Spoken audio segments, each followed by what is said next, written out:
Hello बच्चों, आज हम लोग कक्षा 7 पृथ्वी और हमारा जीवन के पाठ 7 प्राकृतिक प्रदेश एवं जनजीवन मरुस्थल प्रदेश के बारे में अभ्यास कार्य करेंगे।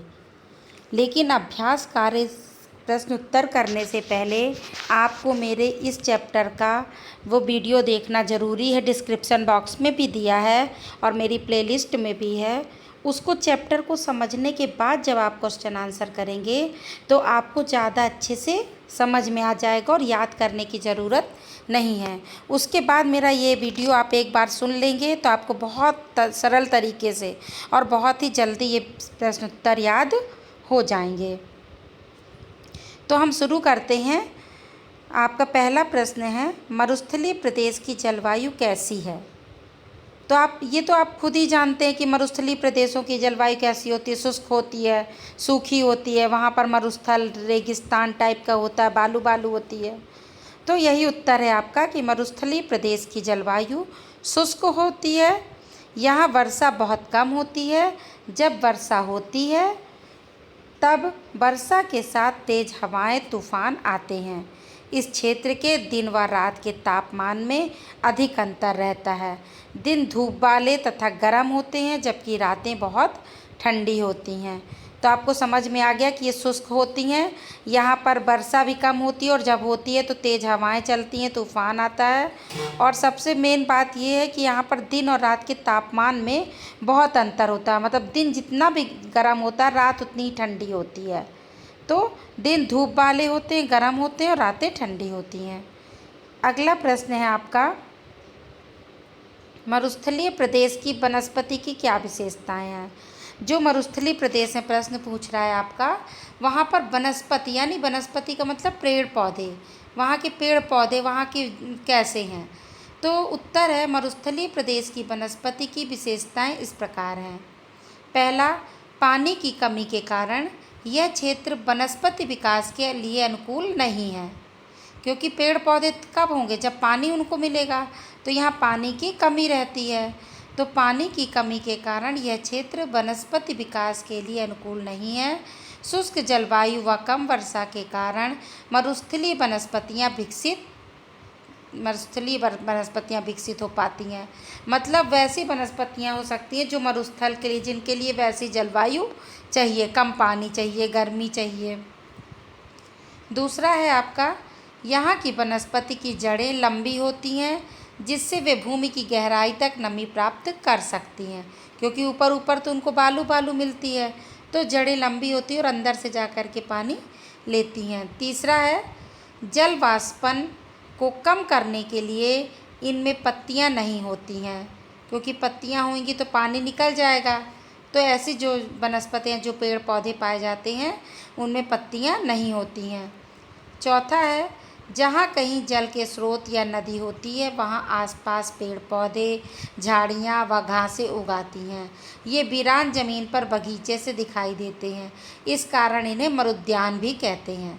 जहाँ पर आसपास में पानी या नदी का स्रोत होता है, उसके आसपास ये झाड़ियाँ उगाती है। ऐसा लगता है बगीचा हो, है ना, बगीचे की तरह लगता है। अगला प्रश्न है आपका कि मरुस्थलीय प्रदेश के प्राकृतिक वातावरण का मानव जीवन पर क्या प्रभाव है?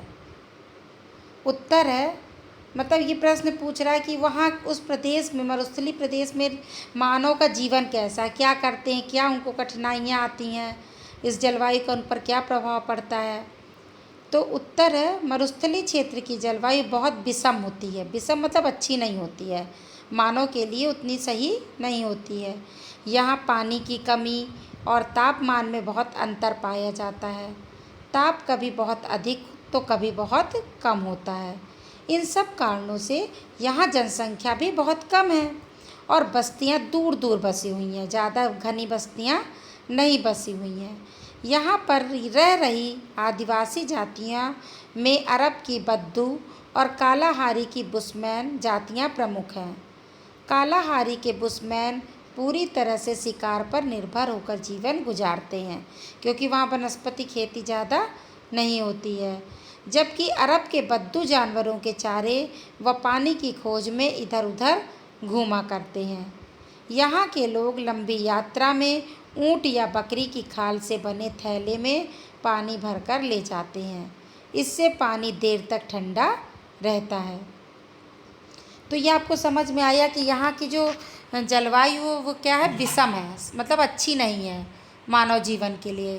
क्यों? यहाँ पानी की कमी है, तापमान भी एकदम से बहुत दिन में गर्म रहता है, रात में ठंडा हो जाता है। ताप है ना, ताप भी कभी बहुत अधिक होता है, बहुत कम होता है। तो यहाँ कम लोग निवास, ऐसी जगहों पर हर कोई नहीं गुजारा कर सकता। तो जनसंख्या बहुत कम है। जहाँ पर जितनी अच्छी जलवायु होगी, जितना अच्छा रोजगार के साधन होंगे, वहाँ पर उतनी ज़्यादा जनसंख्या निवास करेगी। तो यहाँ पर आदिवासी लोग पाए जाते हैं जो कि ज़्यादातर शिकार पर निर्भर हैं, और कुछ लोग हैं चारे पानी की खोज में, जहाँ भी पानी चारा मिला उस तरफ चले गए। और यहाँ के लोग लंबी यात्रा ऊँट या बकरी की खाल से बने जो थैले होते हैं उनमें पानी भर लेते हैं, ताकि क्योंकि वो बहुत देर तक ठंडा रहता है। आगे चलते हैं। घ नंबर है, मरुस्थलीय प्रदेश में मानव जीवन को सामान्य बनाने हेतु क्या उपाय किए जा रहे हैं। पूछ रहा है कि क्या चीज़ें और विकास किया जा रहा है जिससे कि मानव जीवन वहाँ सामान्य की तरह जी सकें लोग। उत्तर है, मरुस्थलीय प्रदेश में मानव जीवन को सामान्य बनाने के लिए निम्नलिखित उपाय किए जा सकते हैं। पहला, नदियाँ नहरें निकालकर कई स्थानों में सिंचाई की सुविधा उपलब्ध करवा सकते हैं जिससे कृषि की जा सके। दूसरा, सड़कों और रेल मार्गों का विकास करके जनजीवन को सामान्य किया जा सकता है। तीसरा, खनन और उद्योग धंधे लगाकर भी जनजीवन को सामान्य बनाया जा सकता है।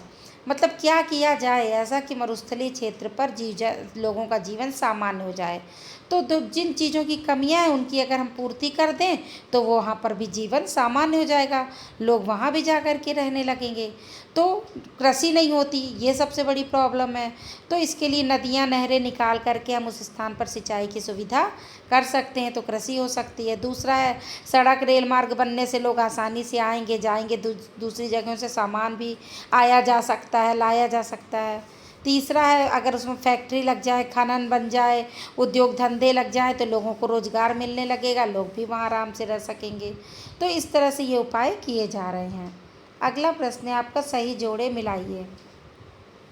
जोड़े बनाना, जैसे सहारा कहाँ पर है? अफ्रीका में। विक्टोरिया ऑस्ट्रेलिया में। एरिज़ोना उत्तरी अमेरिका में। थार एशिया में। और अटाकामा दक्षिणी अमेरिका में। ये मरुस्थल यहाँ पाए जाते हैं, इनके नाम हैं।